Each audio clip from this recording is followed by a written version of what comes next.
একটা ঝড়ে ক্ষত মেরামত করতে না করতে আর একটা ঝড় আয়লা আমফানের পর রবিবার রিমাল যেমন ফের বদলে দিয়েছে ঝড়খালিকে। কারোর কারোর মাথা গোজা ঠাঁই মিশে গিয়েছে মাটিতে। মাঠ ঘাট জনবসতি আর নদী মিলেমিশে একাকার। স্থানীয় বাসিন্দাদের একাংশের অভিযোগ, ভোট আসে ভোট যায়, কিন্তু ঝড়খালির চেহারা বদলায় না। ঝড়খালি ৩ নম্বর পঞ্চায়েতের রামকৃষ্ণপুরের বাসিন্দা উদয় সরকার। বয়স ৬০ ছুঁই ছুঁই। অর্ধ শতাব্দী ধরে উদয় রয়েছেন ঝড়খালিতে। আয়লা আমফান দেখেছেন, রবিবার দেখলেন রিমালের দাপটও। উদয় সরকারের এই বাড়ি গতকাল রাতের বিধ্বংসী ঝড়ে ধূলিসাৎ হয়ে গেছে। এখন কর্তাগিন্নি মিলে কোনো রকমে এই বাড়ির ক্ষতে প্রলেপ দেওয়ার চেষ্টা করছেন।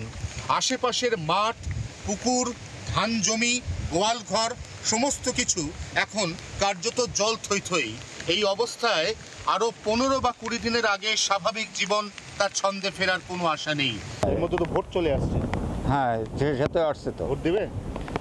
ভোট তো দিতেই হবে, না দিলে কি হবে? ভোট দিয়ে লাভ হয় না, কোনো লাভ হয় না, কিন্তু কি করবো, দিতেই হয়।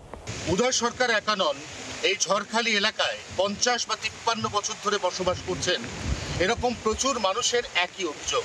তাদের অভিযোগ, ঝড়খালি সব সময় যে কোনো বড় সাইক্লোন বা সুপার সাইক্লোনের এপিসেন্টার থাকে, কিন্তু তারপর অর্থাৎ ঝড়ের পর যে ক্ষয়ক্ষতি হয় তা মেরামত বা মোকাবিলা করতে করতেই প্রশাসনের কখনো ২০ দিন, কখনো ১ মাস সময় লেগে যায়, কখনো বা তারও বেশি।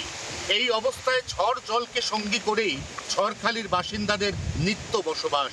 ভোট আসে ভোট যায়, বদলায় না ঝড়খালির ভাগ্য।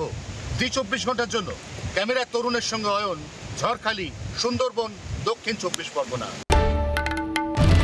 বাংলার আওয়াজ, বাঙালির আবেগ, জি ২৪ ঘন্টা।